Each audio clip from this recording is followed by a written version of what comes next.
Donc, bonjour à tous et à toutes. Il est 9h05.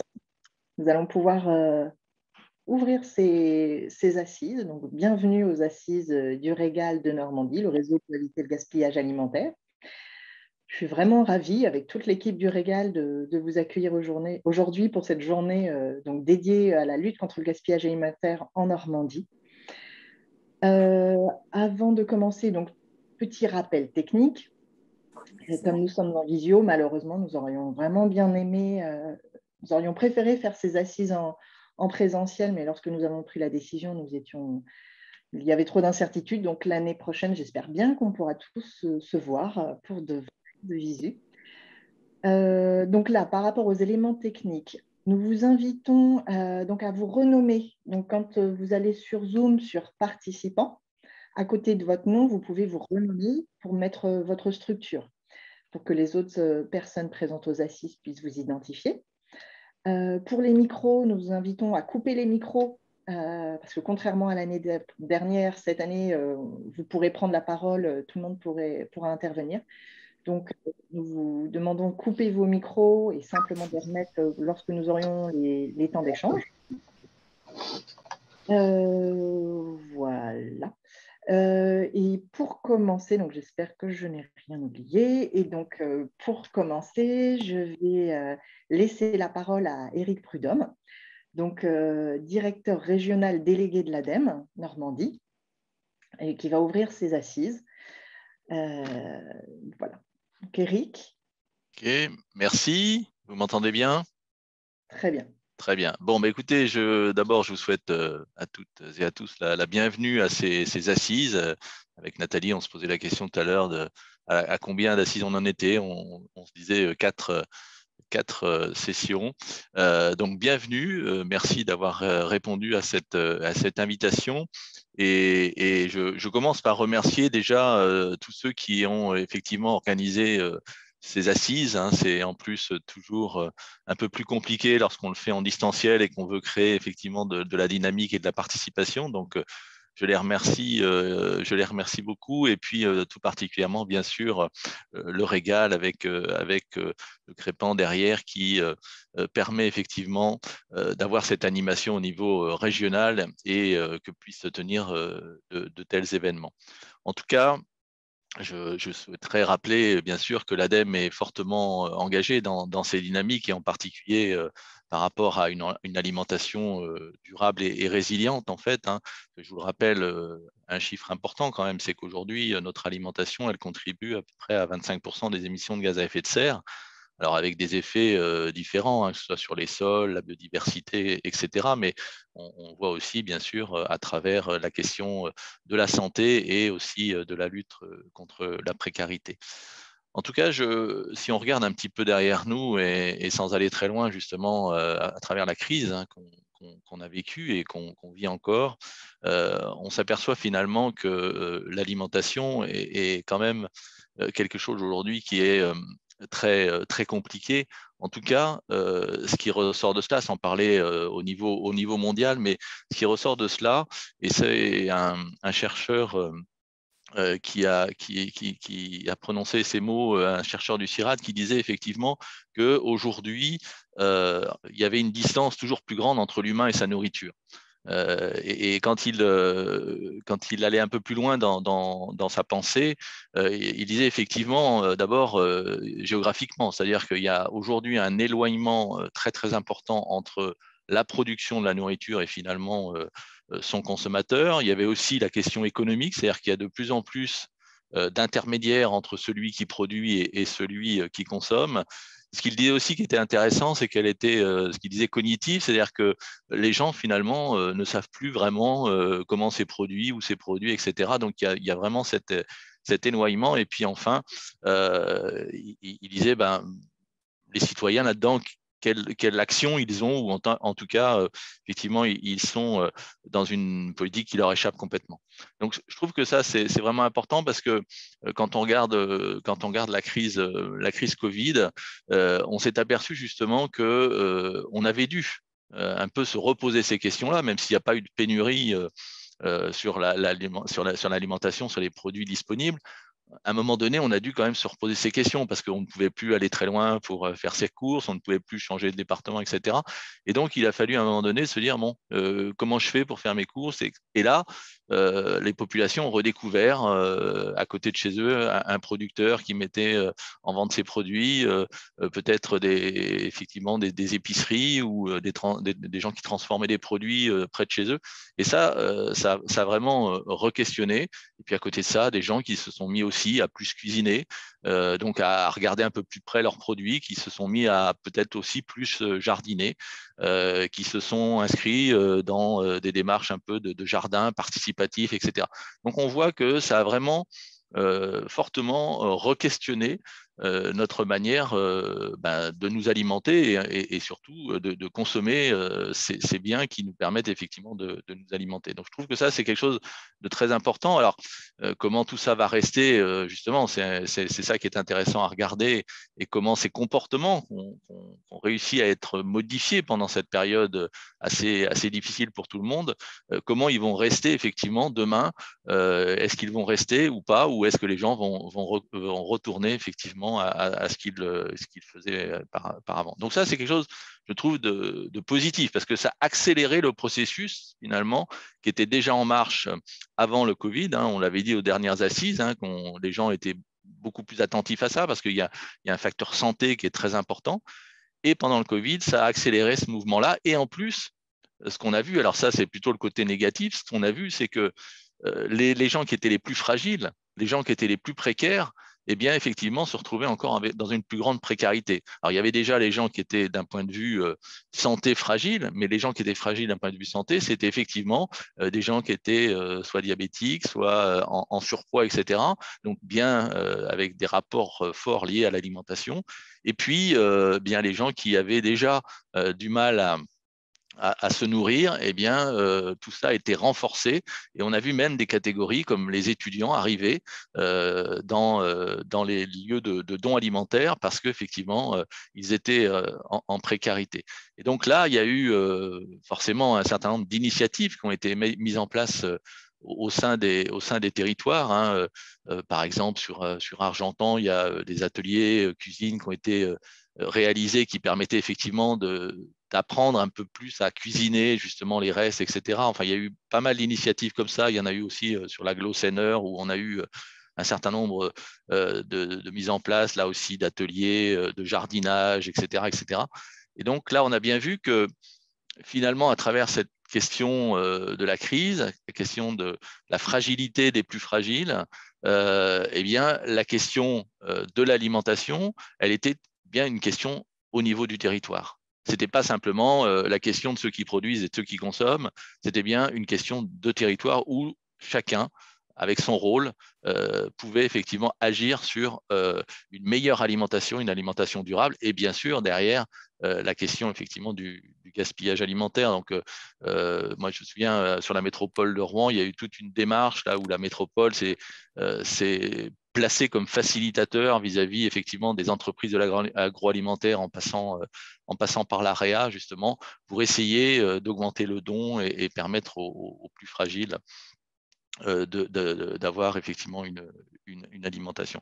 Donc là, il y a vraiment une question, et c'est ça qui va être aujourd'hui que vous allez travailler dans vos trois ateliers, hein, puisqu'il y a effectivement la question de l'aide alimentaire, il y a la question de la dynamique de territoire, c'est-à-dire comment on peut arriver tous ensemble à dynamiser tout cela, et puis aussi cette question du changement de comportement. Et je pense que là, encore une fois, sur le changement de comportement, on est dans une dynamique positive qui a été encore une fois accélérée par cette crise sur laquelle il faut rebondir. Et d'ailleurs, c'est ce qu'on a vu hein, à travers aussi le plan de relance, hein, puisqu'il y a eu un certain nombre de financements qui ont été mis en place par le ministère de l'Agriculture, avec sur le terrain, effectivement, nos collègues de la DRAF, avec la mise en place de ces fameux plans d'alimentation territoriaux.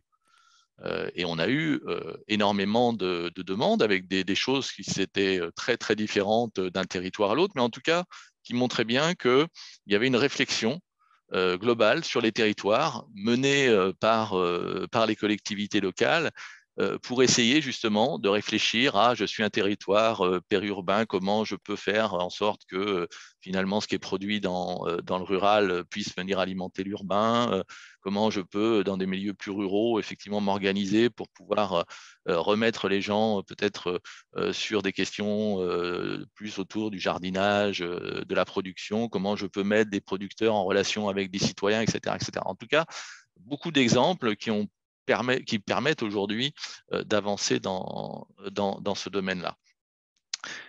Et puis, dernière chose, par rapport à cette question de l'alimentation, c'est effectivement comment transformer un petit peu cet essai, comment plus travailler certainement là aussi avec le milieu agricole pour produire des produits de qualité, parce qu'on voit aussi que ça devient, puisqu'on parle de santé, ça devient quelque chose d'important pour les gens, d'acheter de la qualité. Alors, ça n'est pas ouvert à tout le monde, hein, c'est ça encore sur lequel il faut bien sûr travailler. C'est-à-dire que ce n'est pas forcément les plus précaires qui ont accès à ce genre de choses, mais c'est ça qu'il faut travailler et ça, on voit qu'il se travaille avec un certain nombre de collectivités sur les territoires. En tout cas, voilà, moi je trouve que là, on est dans une période qui a eu des effets positifs et négatifs, mais en tout cas qui a mis des choses en avant, qui a fait certainement changer un certain nombre de mentalités, qui a fait que des collectivités se sont posées les questions autrement, et puis que derrière, eh bien, ça nous permet à nous, qui êtes sur ces sujets de l'alimentation durable, du gaspillage alimentaire, eh bien, d'avoir maintenant des leviers qui permettent peut-être de faire avancer un peu plus vite cette cause de l'alimentation durable et résiliente. En tout cas, et pour terminer, donc nous, l'ADEME, nous sommes encore une fois sur ces sujets très, très présents, hein, puisque ça représente un enjeu fort par rapport effectivement à la transition écologique. Au niveau de la Normandie, eh bien, nous appuyons bien sûr le Régal et depuis longtemps maintenant et encore pour longtemps, puisque on voit aujourd'hui qu'il y a un certain nombre d'actions qui se font sur nos territoires qui sont vraiment bénéfiques. Et encore une fois, je remercie le Régal pour son action, pour l'animation qu'elle mène auprès des acteurs pour que tout cela avance dans le bon sens. Voilà, donc 3 ateliers, je pense, sur lesquels vous allez pouvoir travailler, qui reprennent un peu ces différents points.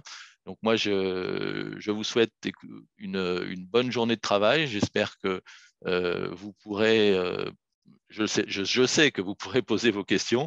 J'espère que vous partirez peut-être avec un certain nombre de réponses. Mais ce qui est aussi important, c'est d'avoir les expériences des uns et des autres, parce que c'est aussi comme ça que l'on progresse dans ce cadre-là, et en particulier sur ces questions de la transition écologique. Voilà, donc je vous remercie, encore une bonne journée, et puis de toute façon, j'aurai le retour par Laura Grassin, hein, qui à l'ADEME s'occupe de ces questions du gaspillage alimentaire, sur justement tous ces échanges, ces questions, et bonne journée à vous. Merci beaucoup Eric pour cette ouverture. Donc, avant de laisser place à la première table ronde, attendez. Voilà.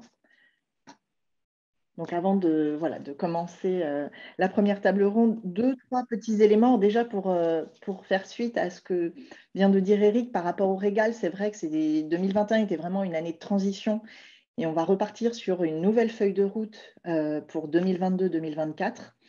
Donc, les grandes orientations qui vont être vraiment développées, ce sera une plus forte approche territoriale. L'objectif, c'est que le Régal va se mettre beaucoup plus au service des territoires et des animateurs territoriaux. Donc là, on aura une table ronde spécifique sur ce point-là.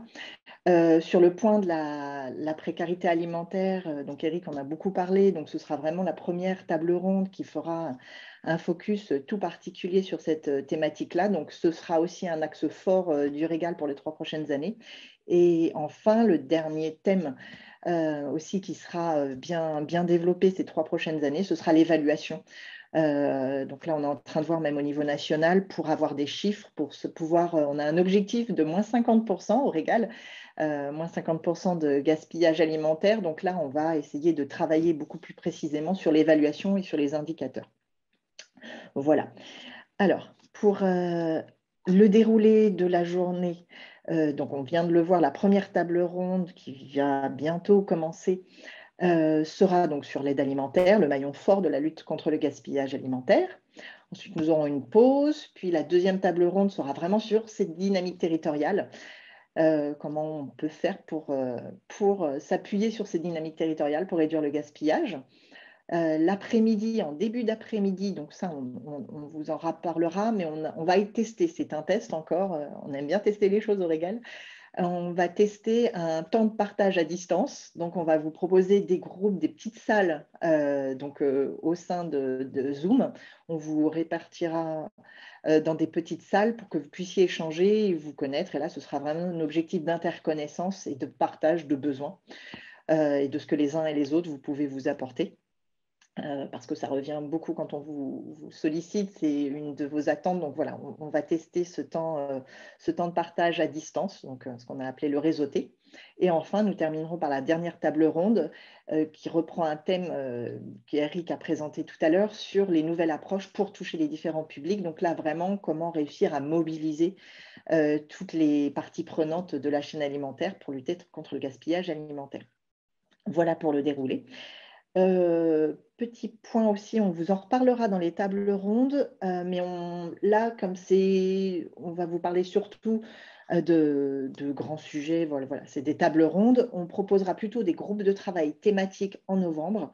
Donc, pour ceux que ça intéresse, je vous donne déjà les dates. On aura un premier groupe, donc le 16 novembre, sur le groupe Glanage. Donc, je pense qu'Émilie en reparlera lors de la première table ronde. Et un groupe sur la restauration collective, donc là où on a vraiment un focus plus précis sur la réduction du gaspillage en restauration scolaire et en EHPAD. Ce sera le 18 novembre. Mais on reviendra vers vous avec ces précisions-là. Voilà, donc avant de laisser la parole à Émilie, on va vous proposer un sondage comme ça pourra laisser le temps à Émilie. Comme nous avons de l'avance, ce qui n'est pas fréquent, donc on va en profiter. Donc, je vais vous lancer le sondage. Hop, je suis en train de me rendre compte que je n'avais pas mis mon partage d'écran. Voilà, donc pour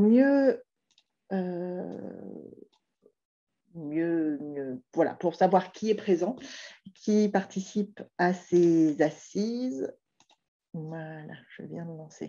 On vous propose un petit sondage très, très rapide pour mieux vous connaître. On va laisser ce sondage jusqu'à la pause.